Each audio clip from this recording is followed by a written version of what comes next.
ಬನ್ನಿ ಫ್ರೆಂಡ್ಸ್, ಬದ್ನಿಕಾಯಿ ಪಲ್ಯ ಮಾಡೋಣ. ಅಂದರೆ ಹೋಳು ಬದ್ನಿಕಾಯಿ ನೋಡಿ, ಒಂದು ದೊಡ್ಡದು ಬದ್ನಿಕಾಯಿ ತೊಗೊಂಡಿದ್ದೀನಿ. ಇದು ತುಂಬ ಚೆನ್ನಾಗಿರುತ್ತೆ. ಇವಾಗ ಅದನ್ನ ಸಣ್ಣ ಸಣ್ಣ ಹೋಳುಗಳನ್ನ ಕಟ್ ಮಾಡಿಟ್ಟಿದ್ದೀನಿ ನೋಡಿ. ಅದನ್ನ ಒಂದು ಪ್ಲೇಟಿಗೆ ಹಾಕೊಳ್ಳೋಣ. ಪ್ಲೇಟಿಗೆ ಹಾಕಿ ಅದಕ್ಕೆ ಎಲ್ಲ ಕಲಿಸ್ಬಿಡೋಣ. ಡಿಫ್ರೆಂಟಾಗಿ ಮಾಡ್ತಿದ್ದೀನಿ ನೋಡಿ. ಹೆಚ್ಚಿಟ್ಕೊಂಡಿರೋಂಥ ಬದ್ನಿಕಾಯಿ ಹೋಳಿಗೆ ಉಪ್ಪು ಹಾಕಿದ್ದೀನಿ ನೋಡಿ. ಅರಿಶಿನ, ಇದು ರೊಟ್ಟಿ ಚಪಾತಿಗೆ ಎಲ್ಲ ಚೆನ್ನಾಗಿರುತ್ತೆ. ಸ್ವಲ್ಪ ಮಸಾಲೆ ಪುಡಿ ಹಾಕ್ತೀನಿ ನೋಡಿ.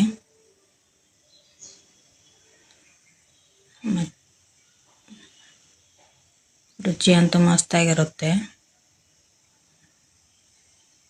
ಸ್ವಲ್ಪ ಬೆಲ್ಲ ಹಾಕ್ತೀನಿ, ಯಾಕಂತಂದ್ರೆ ಇದಕ್ಕೆ ಹುಣಸೆ ಸೇರಿಸ್ತಿದ್ದೀನಿ ನೋಡಿ. ನೆನೆಸಿಟ್ಟಿದ್ದೆ ನಾನು, ಒಂದು ಬೊಟ್ಟಷ್ಟೇ ಸಾಕು ಹುಣಸೆ ಹುಳಿ ಹಾಕ್ತೀನಿ ನೋಡಿ. ಇವಾಗ ಹುಣಸೆ ಹುಳಿ ಬೆಲ್ಲ ಹಾಕೋದ್ರಿಂದ ತುಂಬ ಟೇಸ್ಟಾಗಿರುತ್ತೆ.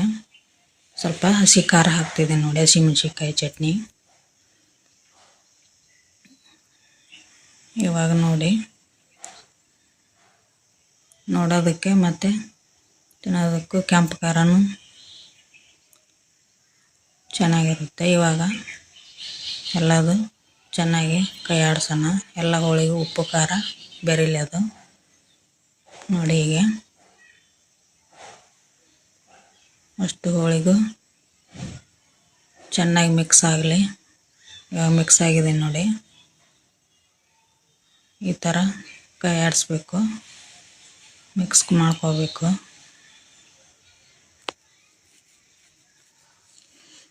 ನೋಡಿ. ಇವಾಗ ಒಂದು ಬಾಣಲೆ ಇಟ್ಕೊಂಡಿದ್ದೀನಿ, ಅದಕ್ಕೆ ಸ್ವಲ್ಪ ಎಣ್ಣೆ ಹಾಕಿ ಒಗ್ಗರಣೆ ಕೊಡೋಣ. ಸ್ವಲ್ಪ ಸಾಸಿವೆ, ಜೀರಿಗೆ ಮತ್ತು ಸ್ವಲ್ಪ ಕರಿಬೇವಿನ ಸೊಪ್ಪು ಮೊದಲೇ ಇಟ್ಕೊಂಡಿದ್ದೆ ನೋಡಿ. ನಾನು ಈರುಳ್ಳಿ ಉದ್ದಕ್ಕೆ ಹೆಚ್ಚಿರಬೇಕು. ಇದು ಚೆನ್ನಾಗಿ ಎಣ್ಣೆಯಲ್ಲಿ ಫ್ರೈ ಆಗಲಿ ನೋಡಿ. ಕೆಂಪಿಗೆ ಎಲ್ಲ ಹಸಿ ವಾಸನೆ ಹೋಗೋವರೆಗೂ ಹುರ್ಕೋಬೇಕು. ಚೆನ್ನಾಗಿ ಕೆಂಪಾಗ್ಯಾವ ನೋಡಿ. ಇವಾಗ ಹೆಚ್ಚಿಟ್ಕೊಂಡಿರೋಂಥ ಟೊಮೆಟೊ ಹಾಕ್ತೀನಿ ನೋಡಿ.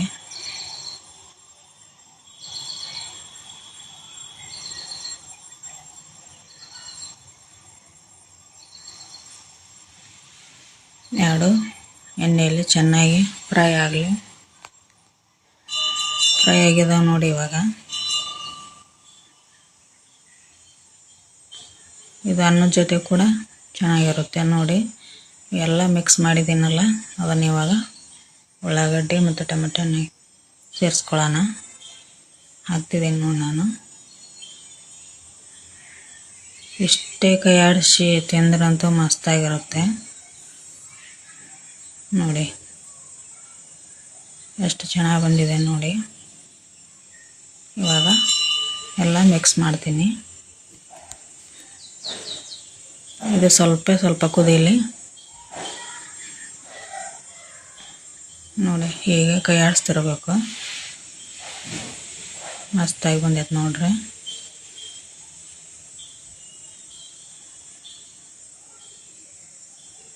ಇದೊಂಥರ ಡಿಫ್ರೆಂಟ್ ಚೇಂಜ್ ಒಗ್ಗರಣೆ ಹಾಕೋ ಮೆಥಡ್. ಇದು ಗುರಾಳ್ ಪುಡಿ ಅಂತ ನಮ್ಮ ಕಡೆಗೆಲ್ಲ ಸಿಗುತ್ತೆ.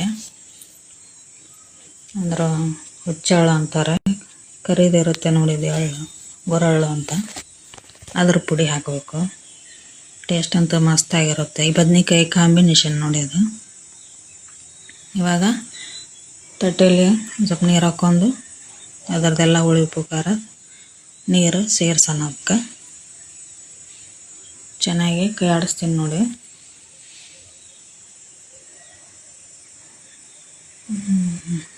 ಮಸ್ತಾಗಿ ಬಂದೈತೆ ನೋಡಿ. ಇವಾಗ ನೀವು ಮನೇಲಿ ಮಾಡಿ ಕೈ ಆಡಿಸ್ತಾ ಇರಬೇಕು. ಚೆನ್ನಾಗಿ ಕುದಿಲ್ಲದು, ಕುದ್ದು ಮಸ್ತಾಗಿರುತ್ತೆ. ಒಬ್ಬೊಬ್ಬರಿಗೆ ಇದು ಗಟ್ಟಿ ಇದ್ರೇ ಟೇಸ್ಟು. ಅನ್ನದ ಜೊತೆಗೆ ಚಪಾತಿ ರೊಟ್ಟಿ ಎಲ್ಲದರ ಜೊತೆಗೂ ಅಡ್ಜಸ್ಟ್ ಆಗುತ್ತೆ ನೋಡಿ. ಇದು ನೋಡಿ ಚೆನ್ನಾಗಿ ಕೂತಿದೆ, ಮಸ್ತಾಗಿ ಬಂದಿದೆ ನೋಡಿ. ಸ್ವಲ್ಪ ಮೊಸರು ಹಾಕೊಂಡು ತಿಂದರೆ ಮಸ್ತಾಗಿರುತ್ತೆ.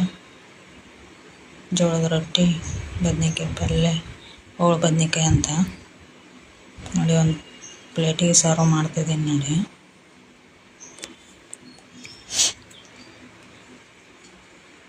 ಇದೊಂಥರ ಡಿಫ್ರೆಂಟ್ ಸ್ಟೈಲ್ ಇದೆ, ನೀವು ಮಾಡಿ